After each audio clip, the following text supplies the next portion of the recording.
Dear citizens, Namaskar. In the past few days, we have all witnessed both the strength and restraint of our nation. First and foremost, I salute the brave armed forces of India, our intelligence agencies, our scientists, on behalf of every Indian. Our courageous soldiers displayed extraordinary valor to achieve the objectives of Operation Sindoor. I dedicate their bravery, their courage, and their heroism today. I dedicate this valor to every mother, every sister, and every daughter of our nation. On April 22nd in Pahalgam, the brutality shown by terrorists shook not just India, but the entire world. Innocent civilians enjoying their holidays were mercilessly killed in front of their families, in front of their children. This was a horrifying face of terrorism.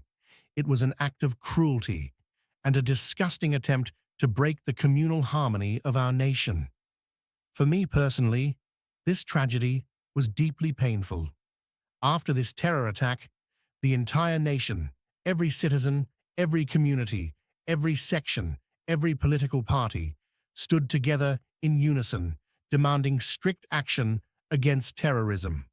We gave our armed forces full freedom to crush the terrorists, and today, every terrorist and every terror organization knows what the consequence is of wiping the vermilion from the foreheads of our sisters and daughters.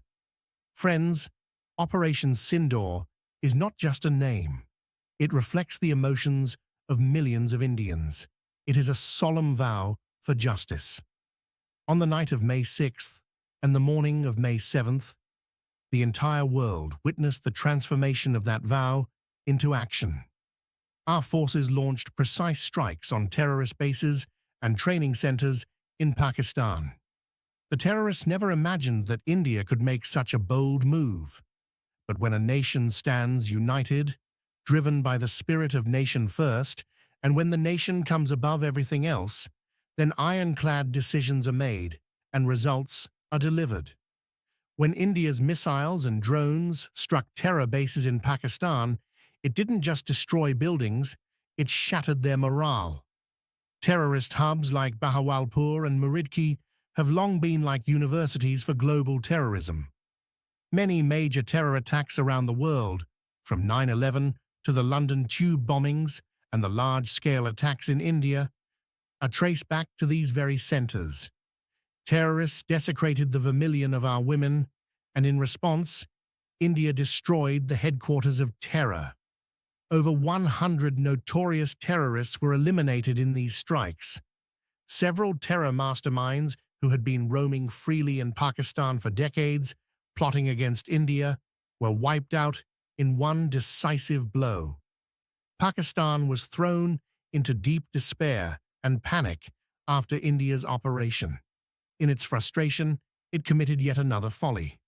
Instead of standing against terrorism, Pakistan began targeting India, attacking our schools, colleges, gurdwaras, temples, and civilian homes.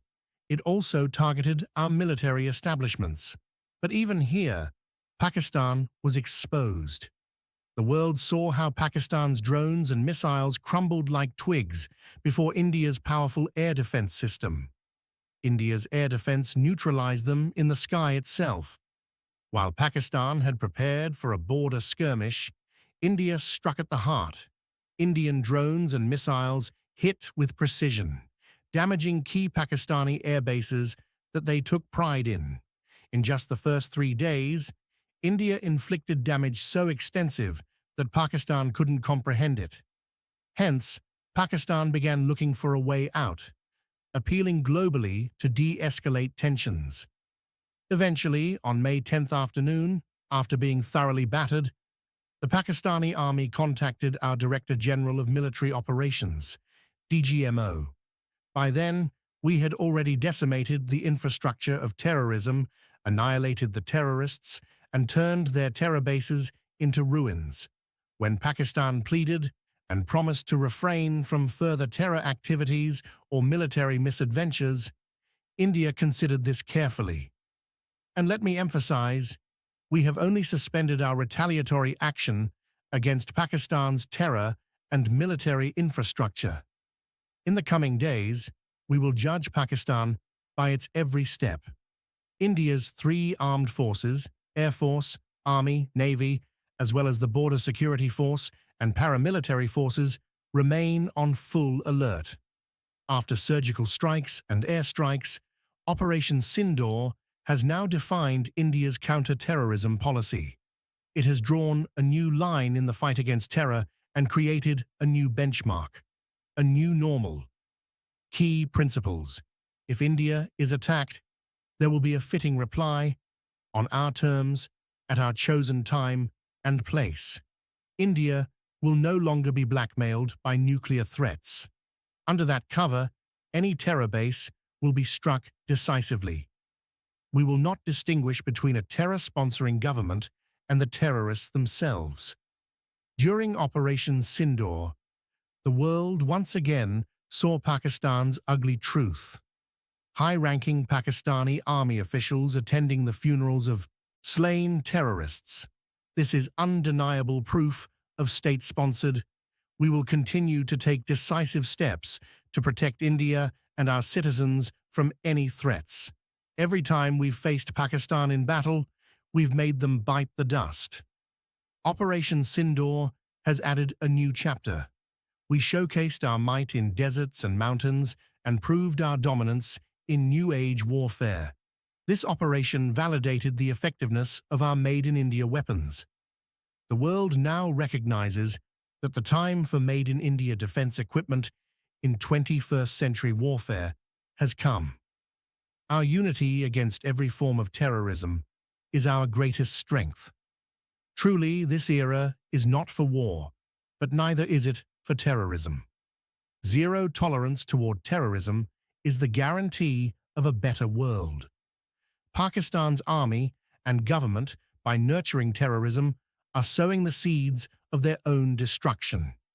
If Pakistan wants to survive, it must dismantle its terror infrastructure. There is no path to peace other than this. India's position is clear. Terror and talks cannot go hand in hand. Terror and trade cannot go together.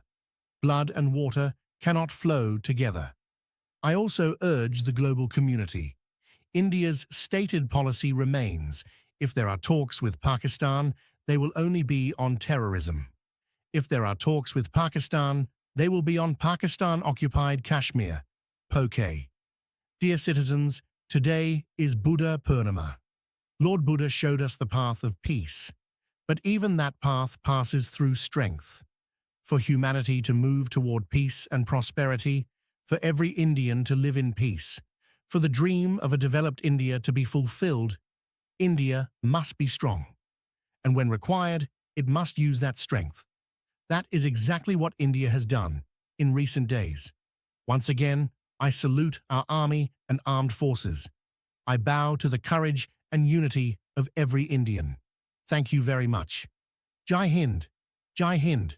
Jai Hind.